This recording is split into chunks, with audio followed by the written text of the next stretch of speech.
malawak at bakanteng lote na ito, nakatakdang itayo ang pinakabagong merkado sa publiko at trading post sa Iriga City, Camarines Sur. Ipapagamit sa local government unit ng Iriga ang 9,302 square meters na ito kung saan nakakasang magkaroon ng meat and fish section. May pwesto rin para sa mga prutas, gulay at iba pang agricultural products. Gabos na commercial na nakaluman sa public market ibubog tatakdi. This will serve as public market too. So lahat-lahat. Pero ang nakadagdag lang digdi ay itong makagpo kita nin night market. Sa kada banggi magkakaigwa po kita digding merkado o sa Odan sa Iriga o sa Odan sa Piltrangco sa designated day, at least twice a day. Pero ang lubos na kaabang-abang sa merkado sa Piltrangco ay ang night market. Magkakaroon dito ng ukay-ukay at food stations. To bring investment to the table that will help the SMEs of Iriga City, the small, medium enterprises, that this agri-tourism stimulus is a unique quality or recipe of innovation done by Mayor Madel, especially po na nasa gitna tayo ng pandemic. Inaasahan ring makapagbibigay ito ng dagdag dilihensya sa mga traders sa Iriga. Ito pong pinagsasabi ni Mayor Madel na trading post, iyo ang pinaka-priority ibubugtak digdiyo dahil ang trading post po kaya ang pinaka-importante ngunyan para itong mga produced agricultural products in other products kang Iriga City, igdi na po mabagsak, including itong mga hali itaman sa ibang lugar, haling Baguio, haling digdi na po sinda mabagsak, and then digdi na po barakalan. Pag mga farmers, ida po market ka mga produce nila, saan sila migdalagan? Halimbawa, nag-agko ko 2 hektarya, nagtanim ako sa kamatis. Usually, ang mga farmers sagto na po ang pili binibenta. Bagay na po ang sa di Iriga. Taono, ida po market sa di Iriga. Kakausipin mo pa sa mga paratinda. Kaya, aming yari, kinagko trading post, ibababa ko mga farmers sa to post, sa to trading post, at ko na mga paninda. Pwede na sa tong magbakal.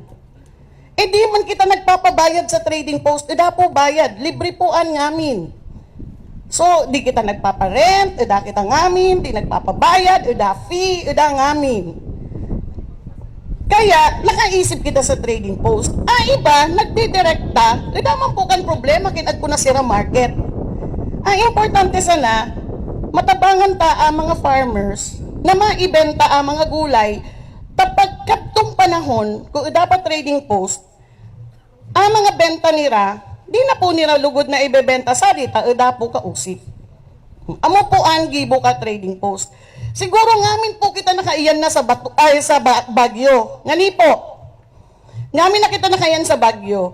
Anong dream na mo, sana ari ka na trading post na sana ang mga produce ka ngamin na farmers, bukis na sa Iriga, saan ka na ito ibagsak?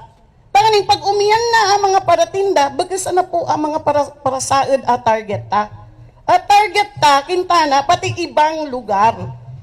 Amo po ang dream. Amo po ang dream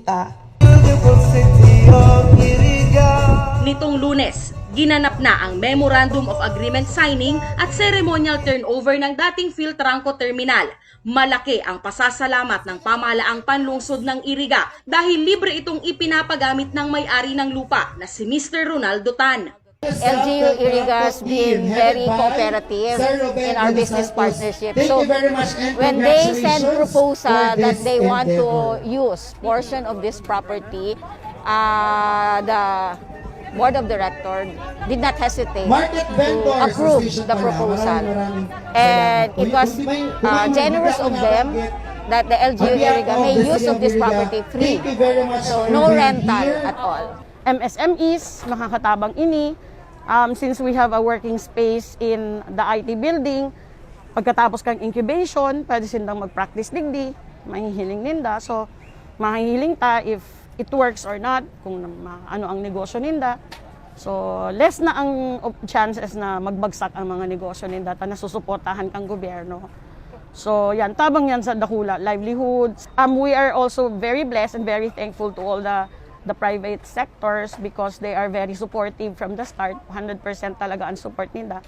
And every time na nagte-text sinda sa ko, aram ko na we are on the right track kasi nagsasabi sindang magayunon, laudable, tapos tama ang ginigibo. So, yan naman, at least affirmation na we are indeed on the right track. So, luway-luway lang. Sana ang apelasyon ko sa inda, embrace ninda ini.